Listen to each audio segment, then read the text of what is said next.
Eccoci qua, cari telespettatori, ci troviamo presso il Medical Center di Padova in una sala di attesa dove ci attendeva tra l'altro lo specialista in pneumologia, il dottor Marco Fontana. Grazie dottore di dedicarci del tempo, importantissimo perché lei ha un ruolo, come anche altri suoi colleghi che formate un'equipe qualificata, ma un ruolo molto importante nell'aiutare i pazienti a guarire dalle patologie del non sonno, perché sono patologie del sonno in modo particolare che vengono trattate, curate qui al Medical Center di Padova, però le persone che non riescono ad avere un sonno regolare, ce l'hanno disturbato, cioè, hanno delle ripercussioni, delle conseguenze nella qualità della propria vita molto importanti. Ma il pneumologo che ruolo viene ad avere?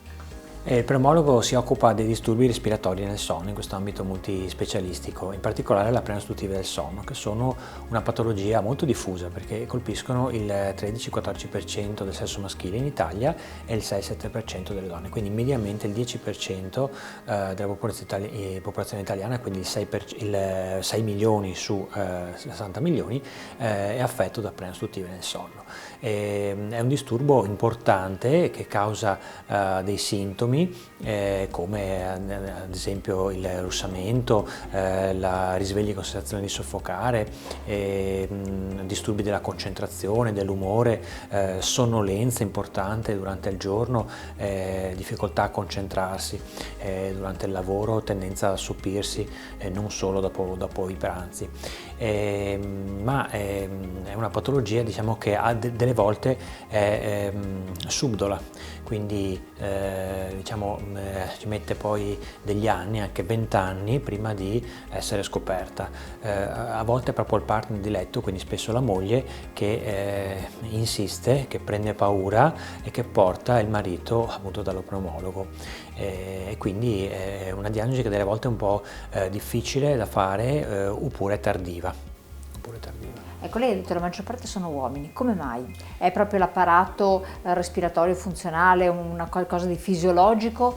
È legato a che cosa? E quali percentuali di donne possono accusare con il tempo questo tipo di problematica e quindi di patologia? Ma è legato essenzialmente al fatto, sono più gli uomini, perché gli uomini hanno distribuzione e disposizione del grasso, quindi dell'adipe, diverso dalle donne, ed è il sovrappeso che è la causa più importante delle apnee ostruttive.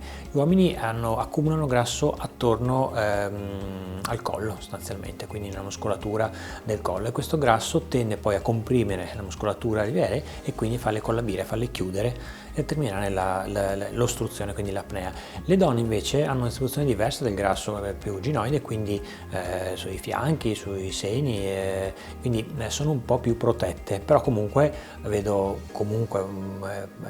parecchie donne anche che sovrappeso, anche normopeso, che hanno questa malattia, perché non è solo il sovrappeso ma anche la costituzione, quindi un discorso anche genetico, quindi come sono conformate le vie aeree, sono strette, sono, diciamo, predisposte all'insorgenza delle apnee. Il funzionamento della tiroide può condizionare anche, o il malfunzionamento della tiroide, sì, certo, può andare a condizionare? Certo, perché l'ipotiroidismo determina una riduzione del metabolismo e quindi un aumento del peso. Quindi non è tanto il fatto anatomico, cioè che la tiroide sia posta a livello davanti, diciamo, alla cartilagine cricoidea, quindi alla trachea, ma quanto proprio la riduzione del metabolismo che crea aumento di peso e quindi in definitiva predispone all'insorgenza dell'apnea. Lei ha parlato di uomini, ha parlato di donne, però ci sono adesso sempre più anche bambini o adolescenti che accusano questi problemi. Come mai?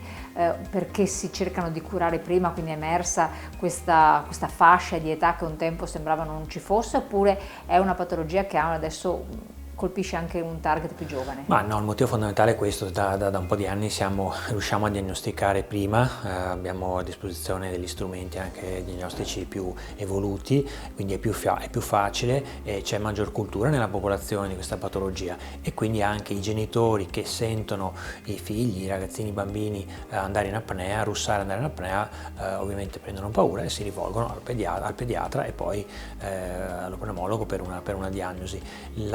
a parte i casi diciamo di sovrappeso, che per fortuna non sono tantissimi in Italia, soprattutto nella fascia diciamo scolare, si fa più sport di una volta e quindi il bambino tende a essere diciamo, più in linea con il peso rispetto a 20 o 30 anni fa, ma comunque la cosa più importante sono le tonsille, cioè quindi l'ipertrofia delle tonsille e delle adenoidi. Quindi per fortuna nei ragazzini e nei bambini è più facilmente risolvibile che nell'adulto.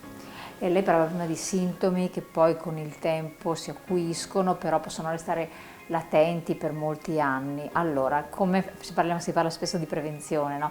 Quali sono i sintomi a cui porre particolare attenzione, quando andare dal pneumologo per far sì che poi non diventino proprio la causa di invalidante, tra l'altro, e per i quali sia necessario degli interventi anche magari più importanti. Ci dirà lei poi che cosa vuol dire interventi importanti, visto che Esattamente, i sintomi sono i sintomi notturni diurni. I notturni sono il russamento, i risvegli con sensazione di soffocare, un sonno non ristoratore, un sonno leggero.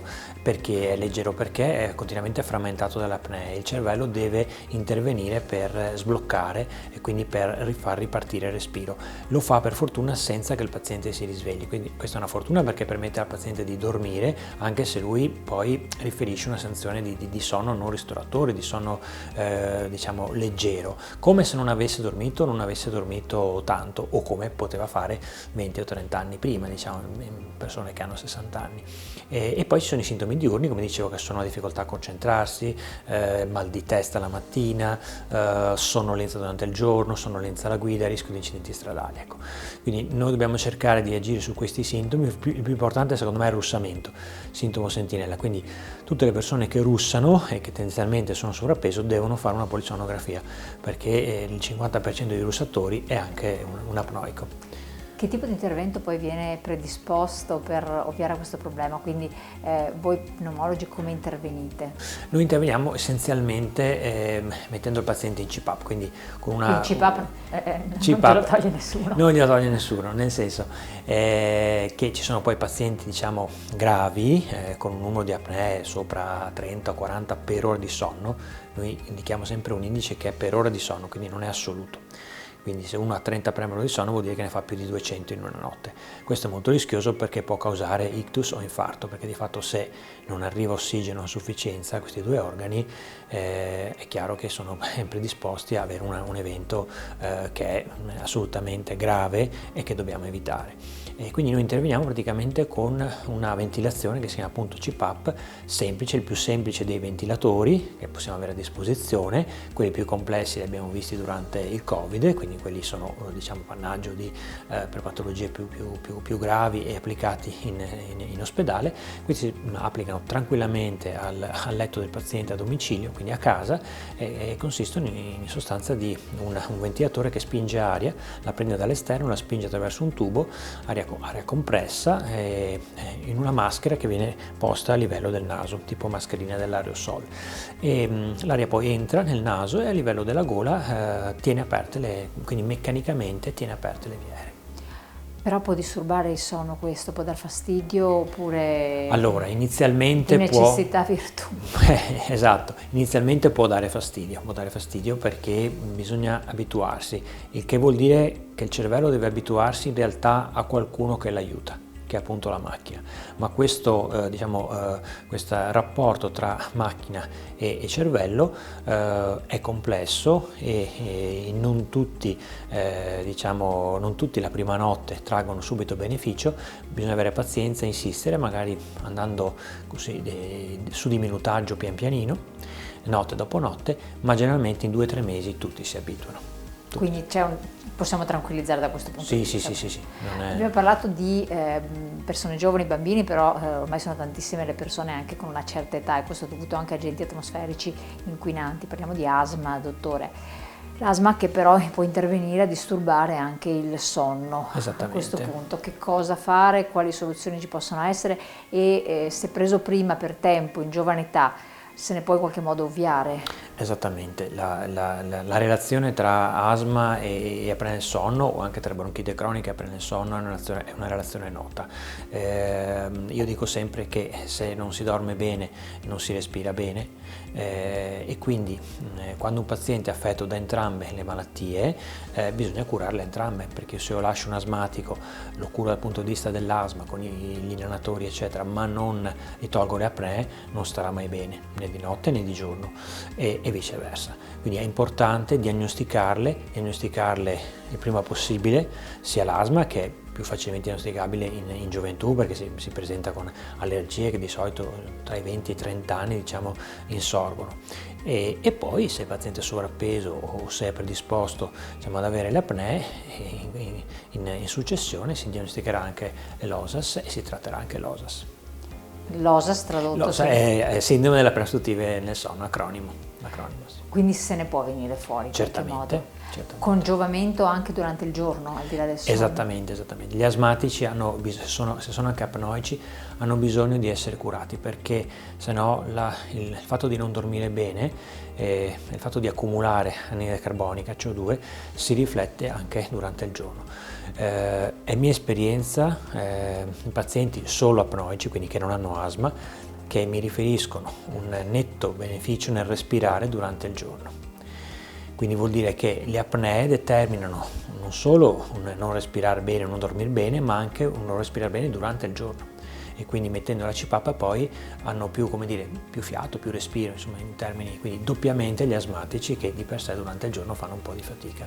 L'attività fisica di carattere aerobico, la classica camminata che voi prescrivete ai pazienti, a tutti, la corsa, il trekking, quel che si vuole, può aiutare poi un miglior sonno, un'ossigenazione, visto che parla di ossigenazione? Sì, è fondamentale sia nell'apnoico perché comunque lo aiuta a dimagrire, perché aiuta l'output calorico e quindi il target è quello di far dimagrire questi pazienti. Se vogliono in futuro diciamo accantonare la CPAP devono dimagrire e di fatto ritornare a un normopeso. Quelli che sono in sovrappeso, ma per gli asmatici stessi è importante l'attività sportiva, perché è importante l'attivazione muscolare. Questo che lei sta dicendo è importantissimo, perché tanti asmatici invece al infatti, contrario temono di praticare, di morire di soffocato. Assolutamente, io dico a quelli che praticano sport di continuare a farlo, magari utilizzando dei broncodilatatori al bisogno, come il classico Ventolin, e chi non è abituato lo incentivo a fare sport, perché l'asmatico deve fare sport aerobici. Nuoto per esempio va benissimo, ma anche la corsa leggera. È chiaro che l'asmatico soffre l'agonismo, la competizione, lo sforzo improvviso, soprattutto con temperature basse, con umidità, ma non ci chiede questo. Comunque ci sono tantissimi campioni anche olimpici che erano anche di atletica, che sono asmatici, e anche campioni di nuoto, non faccio il nome, ma insomma, quindi si può vincere con le medaglie olimpiche essendo asmatici, quindi lo sport fa benissimo per l'asma e per le apnee. Allora, abbiamo parlato di patologie per le quali uno nasce che ha questo problema, una predisposizione, sorge successivamente, ma comunque in genere o ci sono cause esterne a cui non può prescindere. In parte invece ne è causa quando si fuma, e questo ormai lo si sa, è certificato ufficialmente. Però moltissimi giovani fumano, molte persone, anche molte donne. Questo va a interferire con la respirazione, con la salute dei polmoni e conseguentemente anche con il sonno, dottore. Sì, certamente.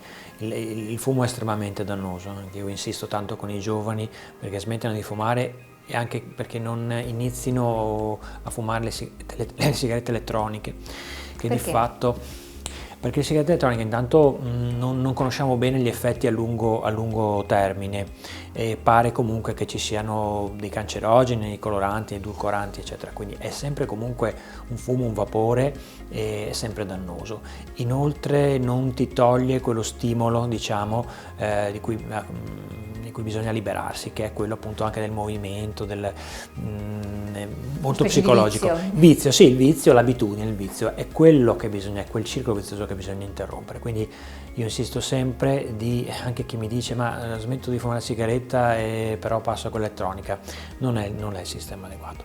Ritornando invece alla domanda che mi aveva fatto, è chiaro che il fumo danneggia non solo il parenchima polmonare, quindi il tessuto polmonare, quindi il termine enfisema, ma danneggia anche i bronchi, quindi termina bronchite. E su tutta la via aerea, diciamo, il fumo è dannoso, quindi irrita la via aerea, determina ipertrofia, quindi delle cellule mucose, quindi la mucosa interna di rivestimento anche della laringe e faringe è più cicciotta, passatemi il termine, quindi tende più facilmente a russare, e questo predispone allo sviluppo poi di apnea. Quindi il russamento il fumo è di per sé un fattore che predispone al russamento e poi all'apnea, quindi è da evitare anche per questo discorso qua. Ma poi c'è la nicotina, che è comunque un eccitante naturale, quindi la classica sigaretta dopo cena, magari prima di andare a letto. Esattamente. Non è la più indicata. No, anche bere alcolici, superalcolici, un pasto pesante, fumare, sono tutti fattori che predispongono al russamento, ma anche appunto alleggeriscono il sonno e quindi determinano un sonno frammentato, non ristoratore, quindi una qualità del sonno che non va bene. Parliamo della cura a questo punto e i tempi per in qualche modo poter trovare una certa normalità, una serenità, un equilibrio quando ci si affida a un pneumologo, a un'equipe, perché poi lei con l'ottorino, con altri professionisti, può esserci anche il neurologo, lo psichiatra, a seconda poi del coinvolgimento che la persona può avere. Quanto deve durare? Quindi è sufficiente una visita, una diagnosi e viene prescritta una cura, oppure ci deve essere un rapporto un po' più complesso? Se ha la possibilità, come abbiamo in questo centro, di sfruttare un team multispecialistico, secondo me è meglio, si viene curati meglio. E mi spiego, è chiaro che se io vedo un paziente che ha molte apnee, è chiaro, è necessario per la sua salute e per quello che abbiamo detto, per evitare che faccia un infarto, che vada incontro a un ictus, usare la CPAP, quindi la ventilazione, nei casi più gravi, però non è l'unica terapia.